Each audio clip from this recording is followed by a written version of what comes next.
This is Not My Usual Read, a couples book exchange podcast. I'm Jenny. And I'm Charlie. And this is Maxwell, for those of you who can see.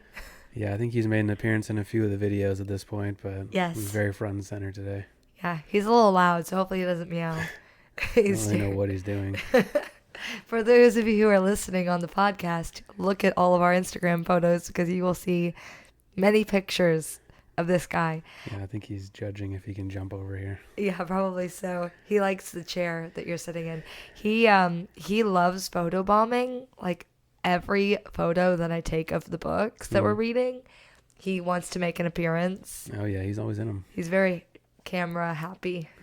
All right, so today we're going to be going over Red Rising. Yeah, by this should Pierce be Brown. a big one. We get a lot of people talking about Red Rising, so this should be a big episode. I know, we're really excited because honestly, we've slept on it.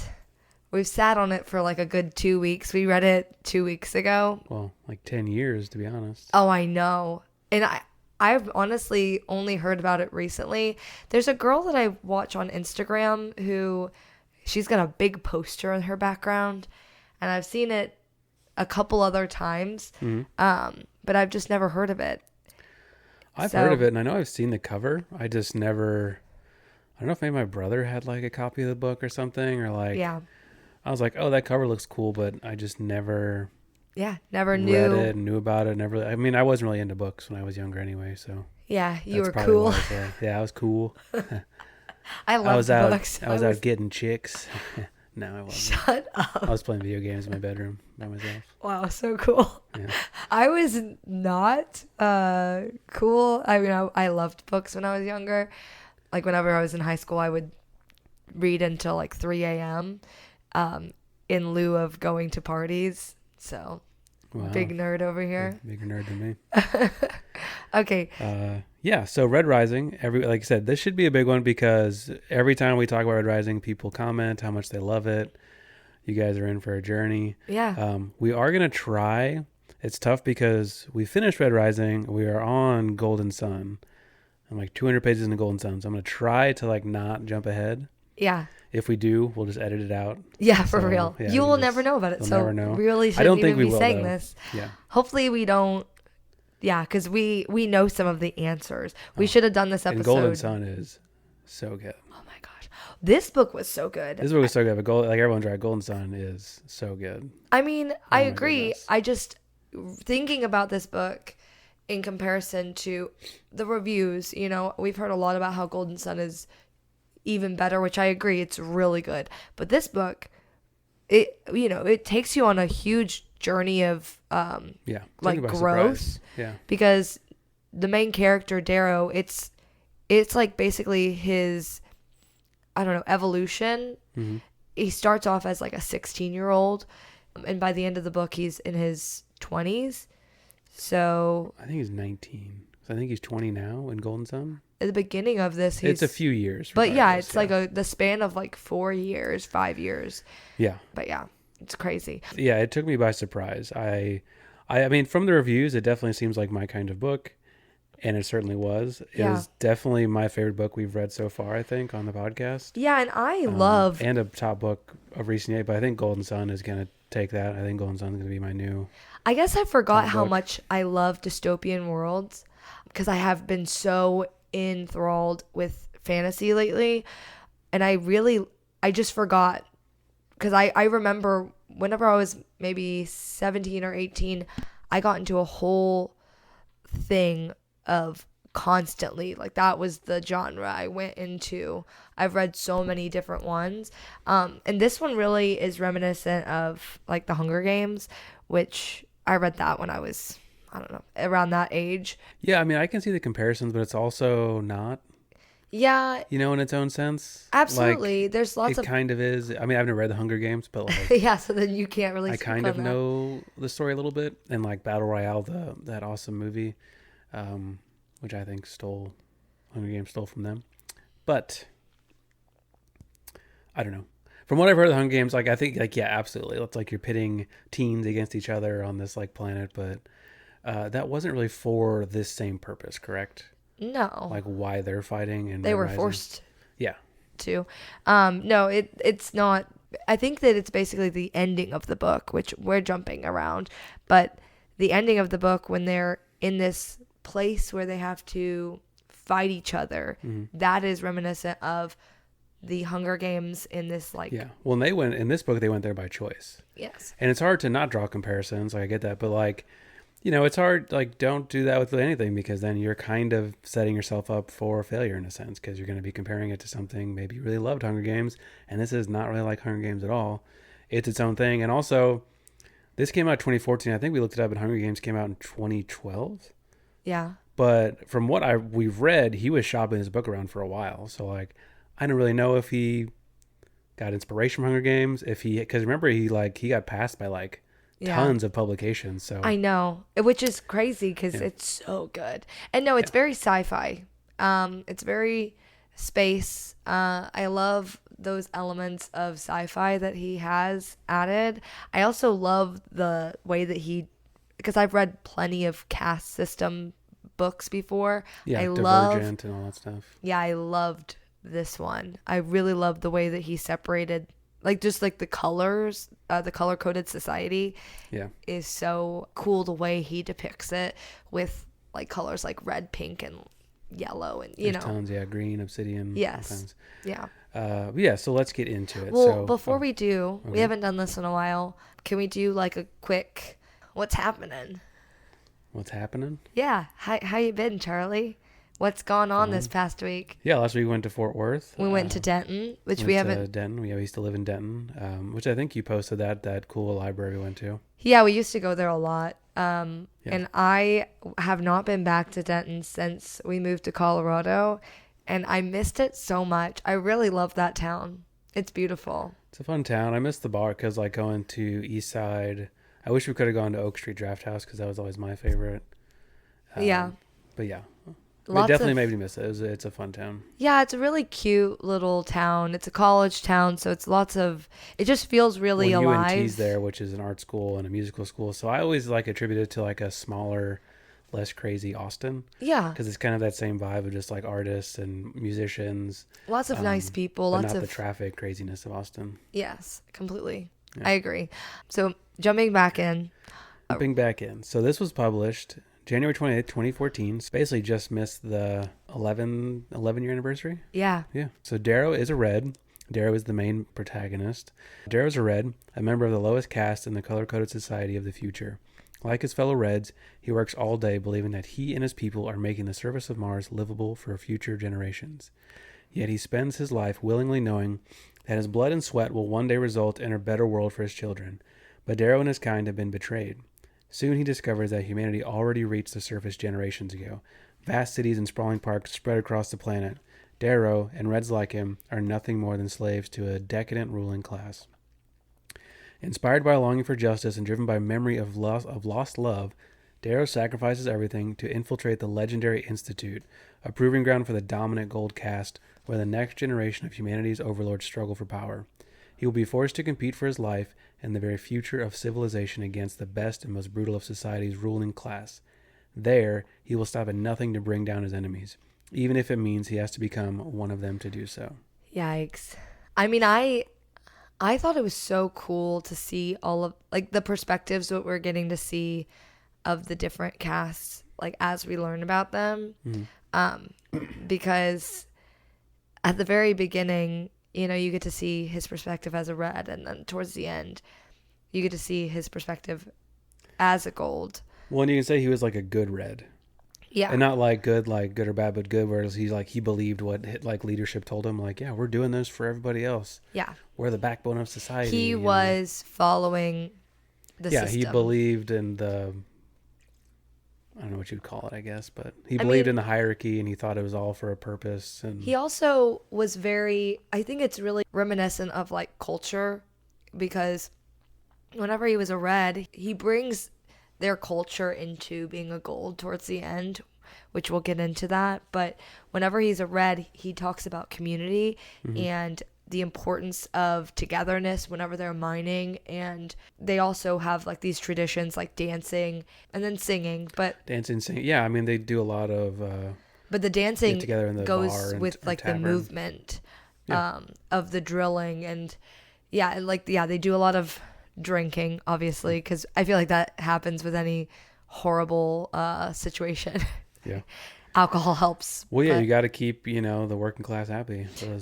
Those watering holes, you know, yeah, drown your sorrows in them. yeah. But anyways, I think that it's really cool the perspectives that we get to see. So we love to do the 1-star reviews. I will read the first one. I'm not gonna name names. I mean, could I say her first name? I doubt. No, I mean, if anybody was interested, they could go and find the review. Sure. I'm guessing. You know? All right, so the first one we found was, "Oh my aching bloody damn gory balls. No, please, I insist. Allow me to put myself out of my own damn misery." So I don't think she liked it. Only she liked it. Yeah, bloody damn is like slang in the book. Yeah, it is slang, and it's more Scottish. Is it? Well, I listened to the audiobooks, and Well, yeah. I wonder if Pierce Brown, the author, is Scottish, because he said the narrator is like Scottish or Irish or something. But I could be wrong. One of those two. He sounds Irish, or Scottish, but he's got an accent, and that's a good accent. I mean, I sometimes get a little bogged down because I've listened to a lot of different narrators with accents, and he is understandable, and I really enjoy the slang being read from that accent. It makes sense. So, and the other 1-star we have here is "Shut the F up about EO. No one cares, especially me. This book sucked so effing much. It was whiny, predictable, and boring all in one. I didn't care about any of the characters. I wish they all died." Wow, pretty cold. Jeez. Yeah. This is, again, guys, if you don't like a book, just don't read it. Right. This person could have saved this review, you know. Give it 3 stars at least. You read the whole book. Read the whole book, yeah. Also, who could not care about EO? I mean, she's a martyr. Yeah. She... Especially when you get to Golden Sun. I know. We find out what the secret was. And I will say, too, real quick. So when I was looking through the 1-stars, I saw a lot of people, because I guess, trigger warning, there is, you know, sexual assault in this book, things like that. It all happens when they're at the Institute and they get to these, like, kind of big castle structures. Yeah. And a lot of people talked about how it was misogynistic, it was unnecessary, but I kind of think, in a way, it was necessary, because I feel like Pierce Brown was trying to show the breakdown of society and what happens. Like, even though these golds, which are at the top, once rules are gone and it's just a bunch of people in a place, you know, power overtakes people and they do whatever they want. You know what I mean? So, and all the people that are sexually assaulting and raping other people kind of get what's coming to them. They talk about how bad that is and how evil it is. Yeah. So they I have found that very consequences. odd. I wonder if the person finished the book, because they really seemed like offended by it. But I'm like, if you read the book, he talks down about how bad it is, and it's like, yeah, it says breakdown of society and people and how power can corrupt. It is a good depiction of humanity in the process of power. You're right. I don't think it was unnecessary, and I think that the way that the author handled the characters' consequences and the portrayal of the injustice, I think it was portrayed well. Like, I think that they did have justice for those characters that were put in situations like that. I love to see him using his experience as a red, as a gold. And I think that all of the golds look up to him and are like in awe of some of the choices. Like, I would have never chosen that path. Yeah. And he could have. The only reason why because they're all about self and he's more about other people. Yes. Yeah, and absolutely. Community, like you said. All right, so let's go through some of our main characters. Yeah. So and we did this. I know we don't normally do characters, but like there are quite a few, so we're gonna kind of go over them now, just so you're not confused. Yeah, it's just like kind of who they are, what they do in the book, but just so like when we're going to the overview, it's not confusing. Like, who is this person? Yes, and we're hoping that you've read this, you guys. I feel like a lot of you have. If you haven't, read it. Stop. This is the one time I'll say don't keep listening. Definitely pause it, go read it, and listen. It is worth it. Yeah, it's so good. If you love sci-fi, definitely check it out. Yeah, and if you've read it, I hope this is like a fun book club little recap for you. So Darrow, he's the youngest Helldiver on Mars. He's 16 and he's a red. Yep. And then, like we said in the back of the book, we have Io, who is Darrow's young wife. Married at 16 because young people are required to. They were also very much in love from kind of an early age. So it opens up. They've only been married for a year. I thought they'd been married for 2. Yeah, I think they had been married for a little bit. Yeah, I think maybe they married a little early. Yeah. Or he got married a little early, and she was a little older than I would him. say 13, but maybe not. Yeah. I don't remember exactly. She set her sights on him from a young age. Yeah, I think everyone kind of knew that they were going to get married. Yeah, which I think that's so sweet. Yeah. All right, so Cassius, Darrow's first friend at the academy, he's a Gold, also the son of an important fleet leader in the society. Yeah, he's part of House, how do they say it? Is it Bologna? Bologna. It is Bologna.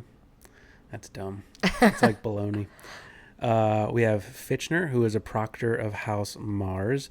We'll kind of get to the proctors in a little bit, but they're kind of like teachers that kind of oversee everything. Yeah. And then we have Mustang, who's a friend of Darrow and a member of House Minerva. And then Helldiver, the most talented miners that drive the rigs. They mine for helium-3. So it's just a term used for Darrow, yeah. Darrow's Yeah, they kind of run those. And helium-3 is really big because it's kind of what is kind of like gas. Like they use it to pilot the ships. They use it to terraform the planet.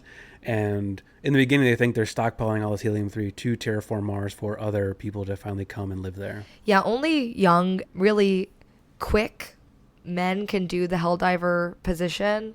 Yeah. It's not and all you don't Reds. typically live very long. Like, No. It's very like you die after a few years because it's very dangerous. I mean, they talk about it, they have to wear the fry suits and it's just puddles of sweat at the bottom of it and they pee inside of them. It's really gross. They can just sweating all day. They get too close to certain things. They'll start to melt their suits. Yeah, in that very first scene, he jumps down. No, but his shoes start to melt and it's gross. All right, so I'll start.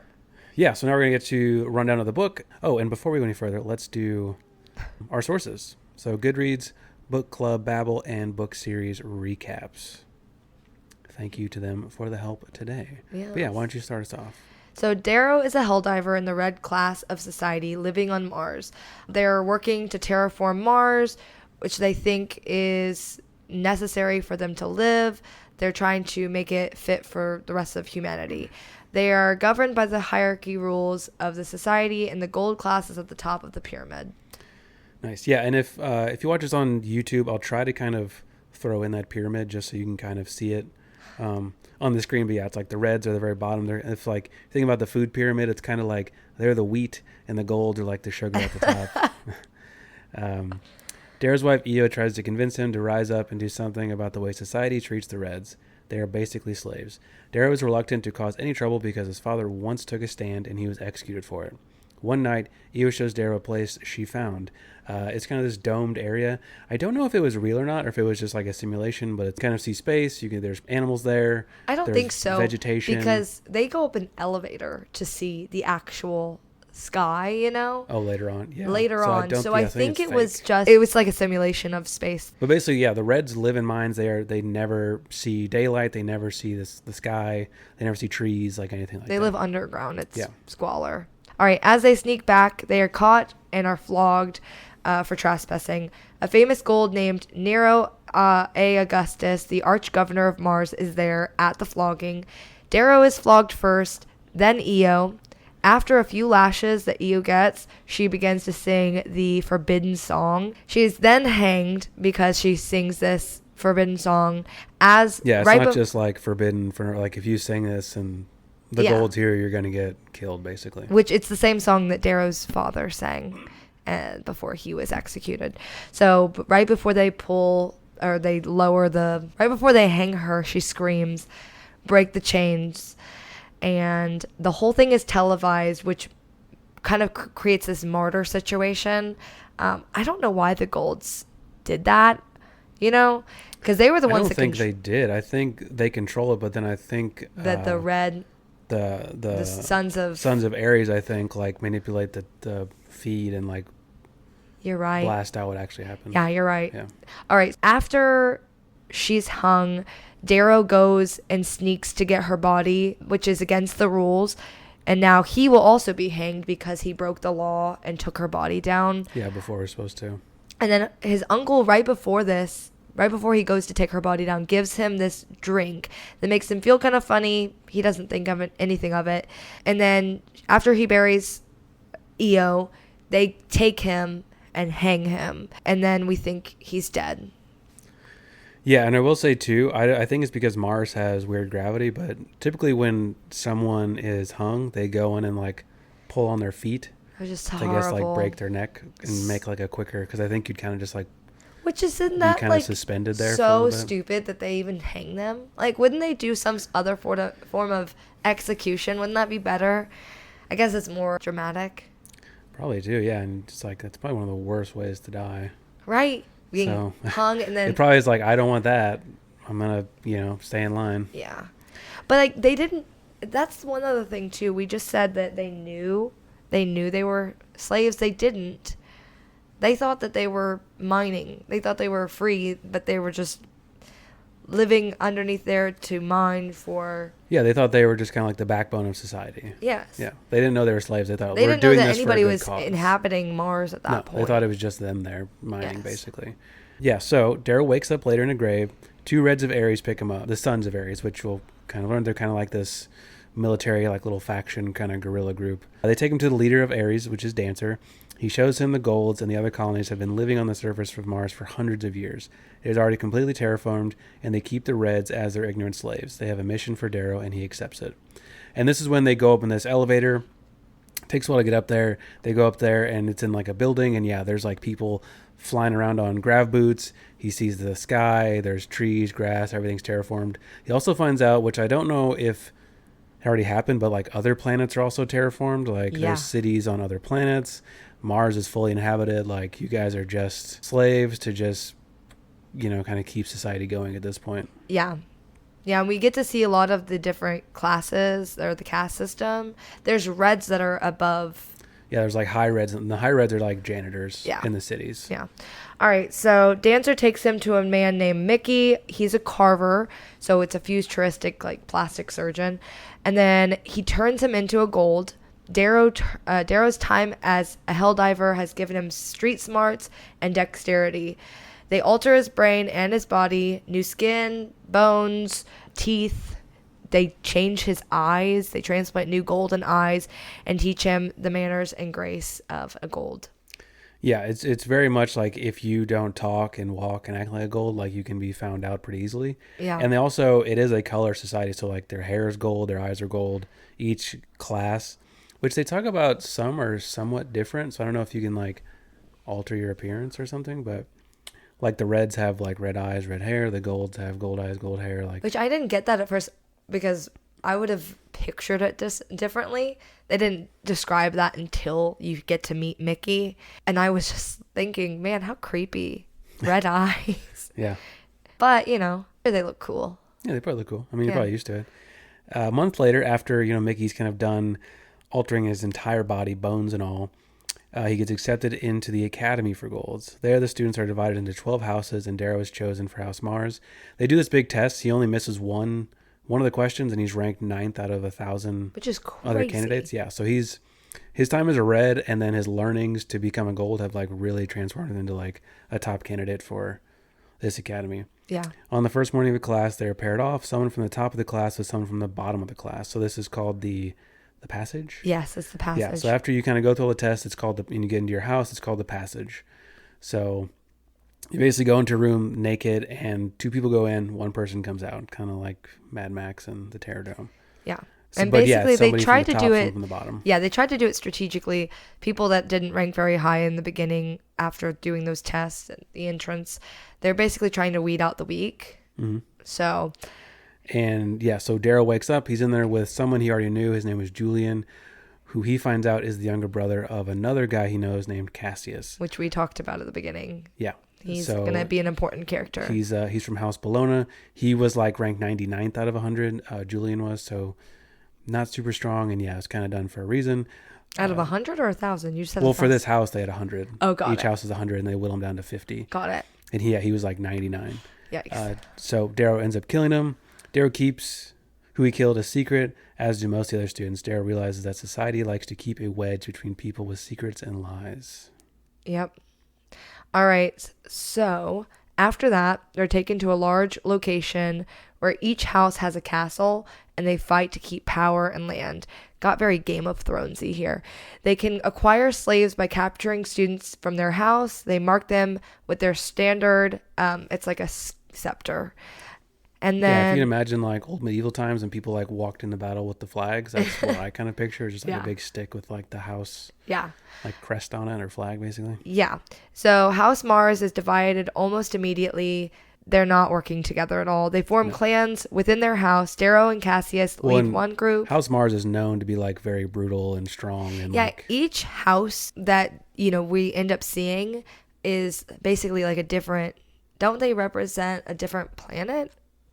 Yeah, so House Mars is well, not all of more, them because there's not 12 planets, but most of them are named after planets. yeah, but there's one that's more for wisdom. Well, There's, yeah, because one was like House Diana, right? Which I yeah, don't know what that comes from. I don't know. There's some that are like the horse house. Yeah, the horse house, yeah. The horsies. Well, there's like wisdom and I don't know. Yeah, There's different Minerva. ones. Yeah, and this one, House Mars, a lot of them rated high in anger and like And brutality. rage and things like that. Yeah. Aggression. So they are not working together at all. So basically, Darrow and Cassius lead one group, and the ruthless Titus leads another. Tensions are high. When Titus' group starts going hungry, they come up with a plan to take down Titus, who has taken control of the castle. Darrow and Cassius head out in search of the other houses, and they come across a girl from House Minerva, who they call Mustang. They use the Minervans to storm and take House Mars from Titus. Meanwhile, Darrow and Cassius raid Minerva Castle and steal their standard. Double cross. Yeah, double cross them. They go back to their own castle to confront Mustang with the stolen standard. They win their castle back, but Mustang escapes. The title of Primus of House Mars should have been awarded to Darrow by the proctors, but it was not. And like we said, each house has a proctor, and so basically each house is like a head teacher, and they kind of can gift them things, give them advice, but Yeah, Proctor's really they just just like sit there a and professor. watch. Yeah. They have grab boots. They kind of come down when like fights are going on. They just like sit there and like Drink wine wine and and laugh eat. and crack jokes and Yeah. just like watch what's going on basically. So even though Titus is killed, House Mars is still divided. There's little respect or loyalty. There are several mentions of someone named the Jackal, who is another house leader like across the land. He's pretty far away at this He's point. like in the south, yeah, in the mountains. Yeah.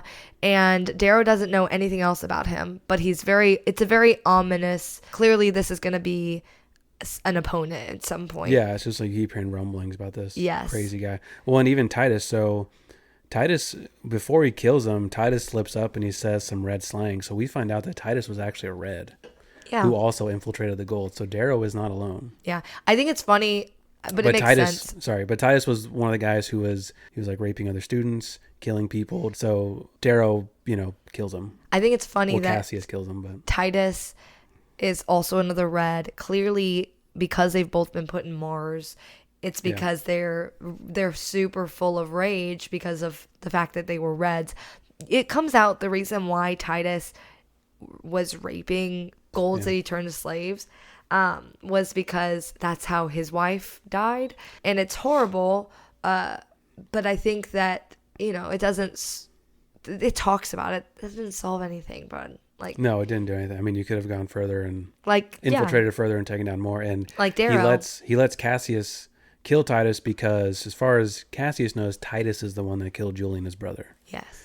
Darrow has kind of convinced him, like, no, Titus is the one that did this. I saw him come out of that room. Yeah. But there's a lot of ideas here about he shouldn't have let Cassius do this because it really messes with like the position of power and everything, or the dynamics.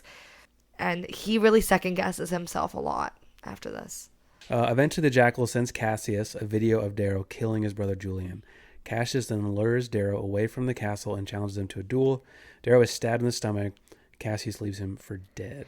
Yeah, and I think that's another thing. Darrow was sulking about this. Obviously, he was starting to become friends with Cassius genuinely, and he had to basically lie to him this whole time about killing his brother. Yeah, and it's so strange because it's just like, dude, you killed somebody too. Like, I know. I don't know. Like, okay, yeah, I should have let your brother kill me. I don't know. It's like, why? I I don't know. I do I just think, thought it was weird. Like, yeah, I'd be mad my brother died, but it's also at the same time like you went to the school, you knew what this was. yeah, We all came out of the room together. Like, you knew your brother was weak, yeah, and like he was too like, I would say like he was too good for this world, is what Daryl kind of says. Like he was too nice. yeah. And I I think, don't know. It just seemed like a silly like blood feud to start. When it's like, well, yeah, I liked the way that the Proctors, because there's moments where they kind of have, where Fitchner will come down and talk to Darrow. Fitchner is the Proctor of House Mars, and he'll come down and say, he'll talk about how, all the Proctors are eating it up that you've been like lying to his face. They think that he's very, I don't know, twisted for that. And it's like, what did y'all expect him to do? Like, clearly he's not going to tell him. That would be a stupid position to put themselves in. Mustang finds Darrow, and over many weeks, she nurses him back to health. One day, Fitchner, Proctor of House Mars, tells Darrow that the game is rigged. The Jackal is meant to win. His father is the Archgovernor. The man then that sentenced Io to death yeah, he's Nero. is the father of the Jackal. Yeah. And then the Proctors have been bribed and threatened to make it all happen. So Yeah. So Fitchner's like, dude, no matter what you do, if you keep going, one of the Proctors is just going to kill you. they're going to kill you. Yeah. So it's fine. just like hide out. You can get second place. You can still probably have like a good career, but like you're not going to win. No, but because of the fact that it's that man's son, I think he's like, screw that. So Derek comes up with a new plan. He starts gathering an army from among the deserters, students marked as slaves but who ran away. The new army will not have slaves. Everyone will work together as equals. The system works great, and his army grows. They easily take a few other houses. And I don't think we mentioned Severo. No. Yeah, which Severo is, I think he's from the House Barkus, I think is what it was. But he's just kind of this like misfit weird guy. He kind of like goes off in the beginning by himself. He's like, no, and he's like howling in the hills. He was really scrawny. He was not supposed to survive this long. The Proctors had put him against someone really powerful, which we find out in this book later. But he is basically this really scrawny, weird kid who's very savage and very smart. And a very intelligent dude. Yeah, he kind of thrives while everyone else is fighting, and he comes back and saves Darrow, and he kind of joins his army. Yes. Him and this group called the Howlers. Yeah, he killed wear, a like, wolf pelts and... the first week, and then he just wears the pelt and like is off in the wild while they're figuring out everything within the castle with But Titus. he comes back time and time again and just he kind of becomes very loyal to Darrow after they've had a few of these encounters. And Darrow is really like kind to him despite him being kind of weird, whereas Cassius, who's also kind of friends with Darrow before everything went down, he was kind of rude to him and judgmental and calls him names and stuff. So anyways, all right, so one other thing I wanted to say, it said we were talking about how this was Darrow's plan, but Mustang is very intelligent, and she's also kind of co-leading at this point after she helped nurse him back to health. Mustang is the one that kind of put that into fruition. Like, she's the one. Darrow asked her, what would you do in this situation? And they kind of come up with this plan together. So the Proctors soon start cheating by thwarting Darrow's plans, but they are able to take House Jupiter anyway. Darrow comes face to face with the Jackal, but unfortunately he escapes. The Proctor of House Apollo. That was a tense scene. Yeah, well, Sorry, I keep interrupting you, but no, it's okay. That was one of my favorite, like, because they basically take Jupiter and they get there because it's in the mountains. And this kid comes out. They just like roll over, and he's like, "This is weird." So they're like, well, a dude comes out and is like, "We're starving." Yeah, and I'm Lucius or whatever, and we're you starving. Can you can just have our house. Just don't make us slaves. Yeah, and so like they're sitting in there drinking. They're in the Great Hall. They're feasting and all this stuff. They're pretending like they've been drinking. Yeah, and Darrow is kind of like, I know who you are. You're the Jackal. And he like stab his hand. He stabs his hand on the table. But the Jackal is like truly like psychotic. Like doesn't make a sound, doesn't do anything. He basically is like, you can cut off your own. Well, no, he reacts at first, and then slowly after he says, "I know who you are," and like then he like slowly calms himself down. It's Yeah. so chilling, that part. But doesn't he say you can leave if you cut your hand off? And then he just like does it. Yeah, he wasn't Doesn't make a expecting him to sound, do it. doesn't do it. He just like cuts his hand off in front of him. Yep. And Daryl was just like, oh my God. Well, Like, he's like, shit, I told him he could leave. this guy is crazy. And yeah, as that's happening, then finally, the Proctors are cheating. Like a bomb gets thrown at a grenade, sets it off, and Yeah. the jackal escapes out the And window. that one friend, one of the followers, what's his name? I think it was Pax. Pax. He killed Pax. Yeah, which we didn't talk about him very much. Telemanus. Yeah, so he like basically jumps on Darrow and like To save him. Yeah. saves him. Okay. Sorry, So guys. I know I interrupted. it's okay. It was a really cool scene. It was a really cool scene. You had to be no. Yeah, he had to be there. All right, so the Proctors soon start cheating by thwarting Darrow's plan. They are able to take House Jupiter anyway. Darrow comes to face with the Jackal, who goes by Lucian at first, but unfortunately he escapes. The Proctor of House Apollo, who has already tried more than once to kill Darrow, tells him that the Proctors have kidnapped Mustang and she is a prisoner on Olympus. Darrow kills Apollo by stabbing him in the eye, which that scene was crazy.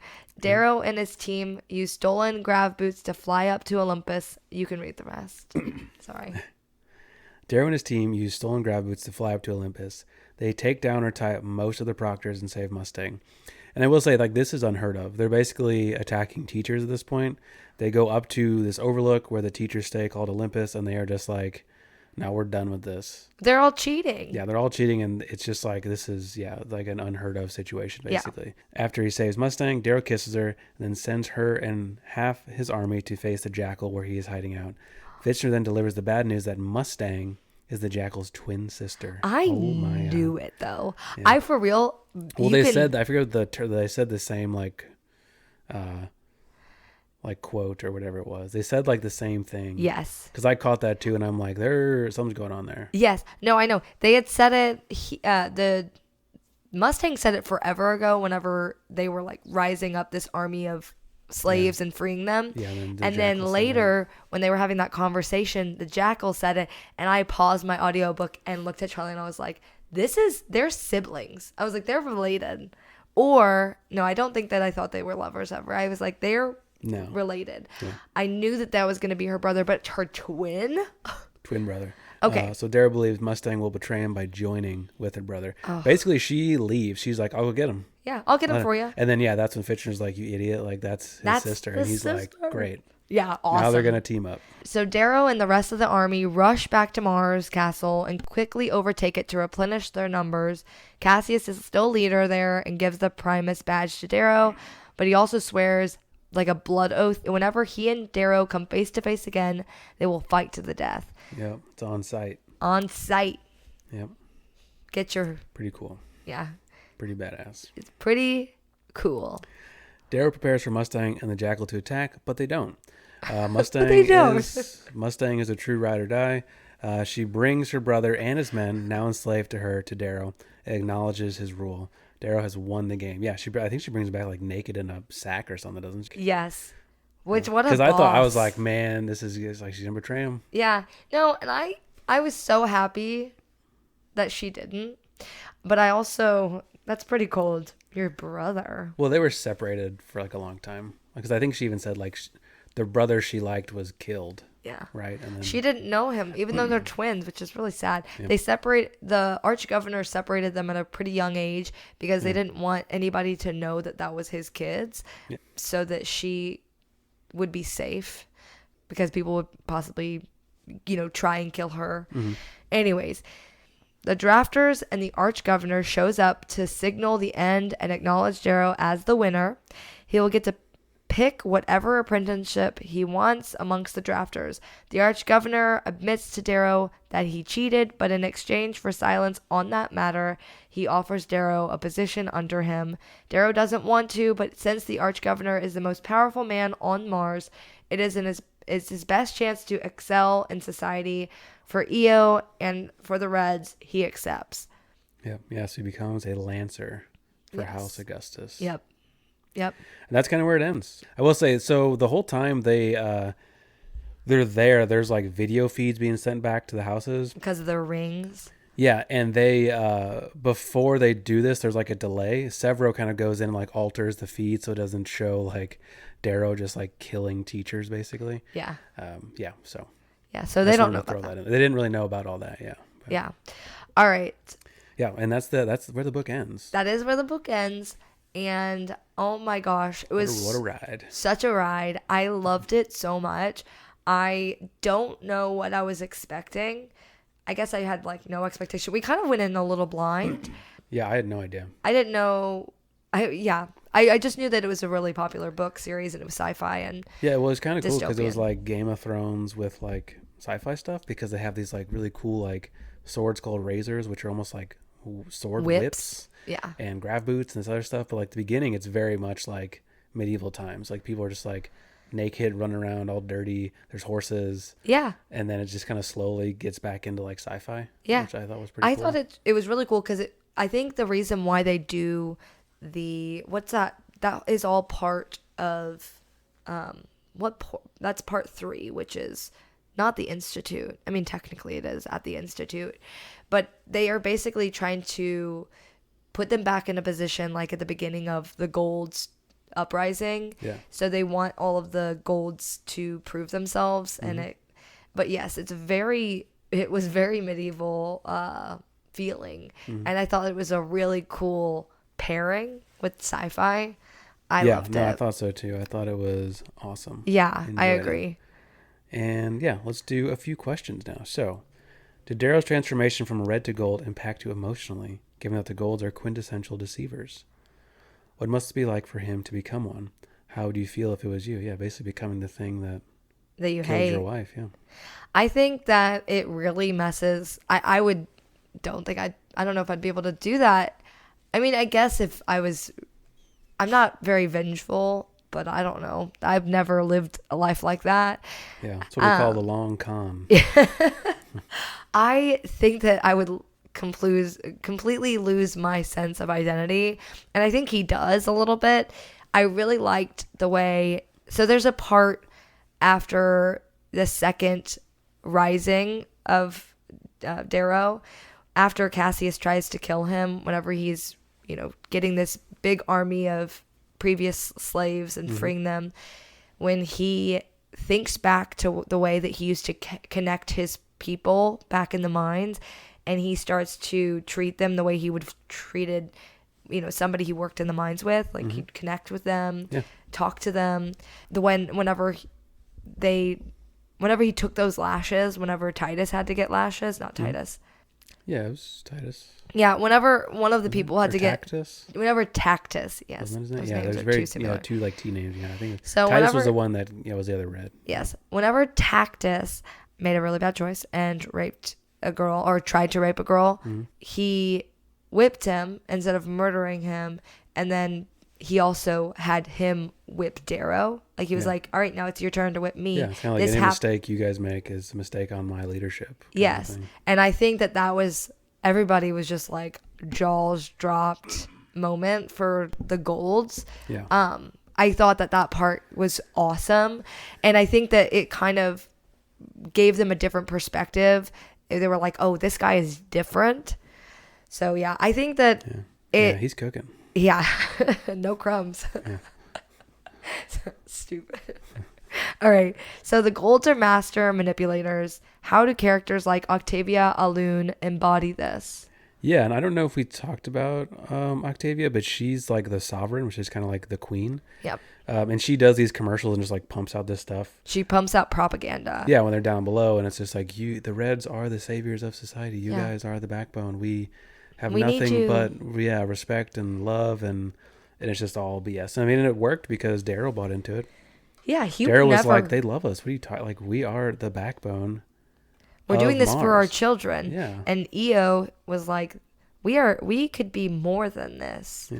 How does Darrow navigate his relationship with other characters such as Mustang and Severo? How do these connections influence his journey? What challenges does he have when it comes to trusting people? I think that he constantly thinking that, these Golds have an ulterior motive. He's trying to understand this type of people that are known for being cold and having their self-interest in mind. But I think Mustang and Severo especially kind of surprise him because they're kind of Red-like in a way, especially Severo. Like just his like love for Darrow and like the respect and loyalty he has for him is kind of, because like I don't think anybody else really has that in the book. No, I think that at least in the Golds. Mustang, she seems to always be 3 steps ahead with her thought process, and I think that she sees Darrow's potential.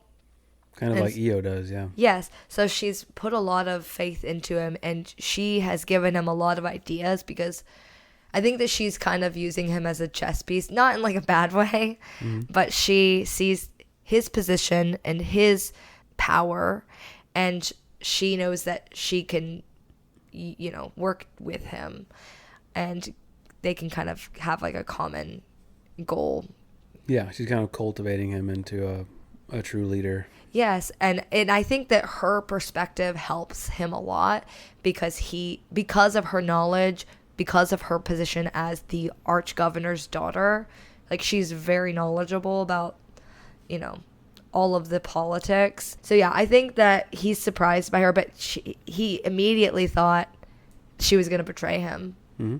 And it took him a while to really trust Severo. Not a while, but I think that Severo has been trustworthy this whole time, and I think that did surprise him. Mm-hmm. The Institute's brutal trials play a significant role in the story. How do these trials reflect the larger themes of survival and ambition in the Red Rising universe? It comes up a lot, yeah, and it's basically dog eat dog. The strong just kind of weed out the weak over and over again. Yeah. But there's also times, like we said with Severo, where people kind of surprise you in a sense, and same with Darrow. Like Darrow they were overlooking them. Yeah, and especially, I don't know, like he got screwed over like several times, and it was just like, okay, yep, let's just keep on keeping on. Let's just get another plan together and come back even bigger, better, and stronger, Yeah, and I think I don't know. I really like the idea that he did not want this. He didn't want to be this, I don't know, symbol of change. He didn't want to be the one that was, I don't know, he didn't want to be a gold. He didn't want to put any of this in motion, but he's doing it because he knows it needs to happen. He knows that Io sacrificed herself so that he could do this. Well, yeah, now he has friends, you know what I mean? Now it's like, a lot of these golds aren't that bad. Like Severo's not that bad. Roke is not that bad. Well, and you see Mustang. How many golds end up dying, too. And then other casts, like, I don't know. It's just crazy to think how expendable and how cutthroat people, like, this world is. There's not really any peace for anyone in this society. It's always a struggle, yeah. Yeah. So I think that that's something that is maybe the common ending. Mm-hmm. All right, so. So the concept of obsidian loyalty is introduced. How does the loyalty among the Howlers highlight themes of camaraderie and brotherhood? What is the dark side of loyalty, and how can it be manipulated? I think that he uses camaraderie and brotherhood like as a way to connect with people, and I think that it's not something that's done a whole lot. Like he uses that past experience, like I said before, as a red.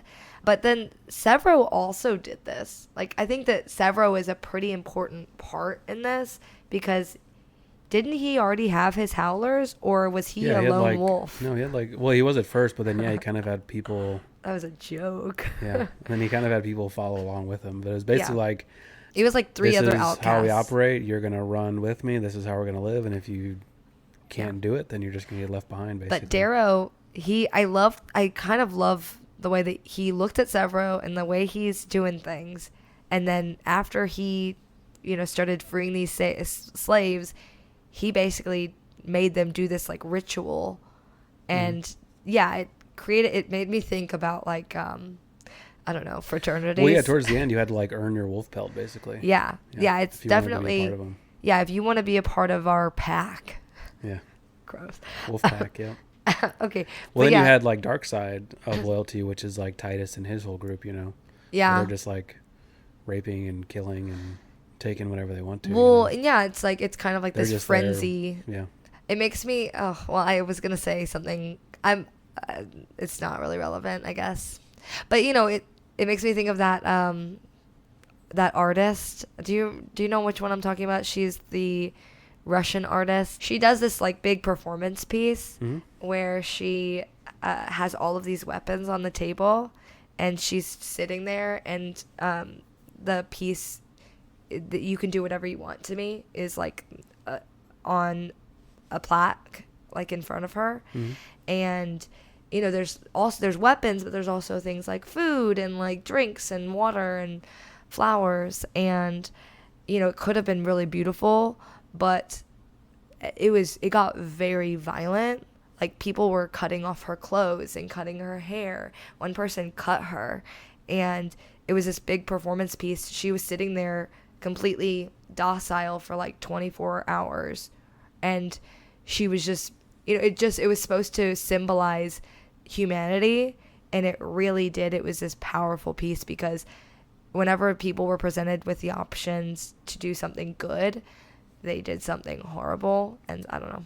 Yeah, and same with like the Sanford prison experiment and all that stuff they did in college. I mean, yes, they had ended after a week because yeah, the students that were like the guards were just like on total power trips doing insane things to people. So yeah, and I think that it's, yeah, it can happen. That's what I think the book shows, and that's why some of the reviews, like I said in the beginning, I just were think weird people to me because it's miss like, the point. yeah, like you kind of miss the point of this is like the breakdown of society. Yeah. Even though these are like rich golds and wealthy and powerful people, it's like you see when you take everything away and strip them down to nothing.